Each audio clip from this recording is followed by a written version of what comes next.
আসসালামু আলাইকুম প্রিয় দর্শক, ডক্টর মোহাম্মদ জাহাঙ্গীর কবির বলছি। আশা করি সবাই অনেক, অনেক ভালো আছেন। যারা গরুর মাংস খেতে খুব পছন্দ করেন কিন্তু ডাক্তাররা নিষেধ করেছে, খেতে পারছেন না, তাদের জন্য একটা বড় সুসংবাদ নিয়ে এসেছি। বিশেষ করে যারা আমরা মুসলমান, যারা আমরা কোরবানি করি এবং এটাকে ইবাদত মনে করি, তারা সবাই ভিডিওটি শেয়ার করব। কারণ গরুর মাংস নিয়ে নানান রকম বিভ্রান্তি ছড়ানো হচ্ছে বিভিন্ন মিডিয়াতে। বিশেষ করে বলা হচ্ছে রেড মিট খেলে নাকি ক্যান্সার হবে। অথচ দেখেন পৃথিবীতে কোন মানুষ আছে যে শুধু লাল মাংস খায় আর কিছু খায় না? আর যদি এরকম কেউ থেকেও থাকে, অর্থাৎ যারা কার্নিভোরাস, যারা মেইনলি প্রোটিন বেসড খাবার খায়, তারা কিন্তু পৃথিবীর সবচেয়ে শক্তিশালী এবং সুস্থ জাতি। বিশেষ করে যারা শিকার করে খেত। দেখেন সিংহের খাবার কি, বাঘের খাবার কি এবং তারা কতটা শক্তিশালী। হ্যাঁ? এবং তাদের খাবার হচ্ছে হরিণ। এই হরিণ খায় হচ্ছে বিভিন্ন লতা গুল্ম এই জাতীয় জিনিস। তো প্রিয় দর্শক, আমরা গরু খাই, গরু খায় হচ্ছে ঘাস।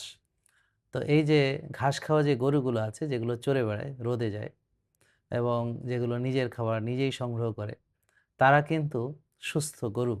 এবং এই গরুর মাংস খেয়ে কেউ রোগী হবে না, বরং শক্তিশালী হবে, হাড় শক্তিশালী হবে। এখানে আছে সিলেনিয়াম, এখানে আছে কোয়েনজাইম কিউট্যান, লিভোকার্নিটিন এবং নানান রকমের পুষ্টির সমাহার। আর প্রোটিন, কমপ্লিট প্রোটিন বলতে যেটা বোঝায় সেটা হচ্ছে অ্যানিমাল প্রোটিন, যেটার ৪ টা পা আছে এই ধরনের যারা জন্তু জানোয়ার আছে তাদের।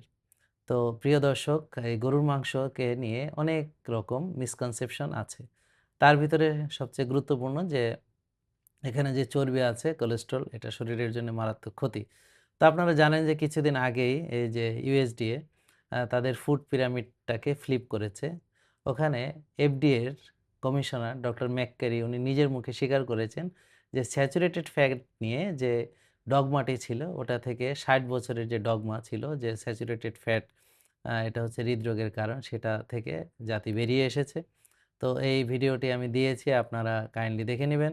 আর এছাড়া আমরা জানি যে আমাদের জন্য লিভোকার্নিটিন এটা হচ্ছে শাটল হিসেবে কাজ করে। এটা খুবই ইম্পর্টেন্ট, খুবই গুরুত্বপূর্ণ হার্টকে শক্তিশালী করার জন্য। তো যারা শক্তিশালী হার্ট চান, তাদেরকে গরুর মাংস খাওয়ার কোনো বিকল্প নেই। এবং কোলেস্টেরল থেকে টেস্টোস্টেরন তৈরি হয়, ভিটামিন ডি তৈরি হয়, এস্ট্রোজেন তৈরি হয়, প্রোজেস্টেরন তৈরি হয়, কর্টিসল তৈরি হয়।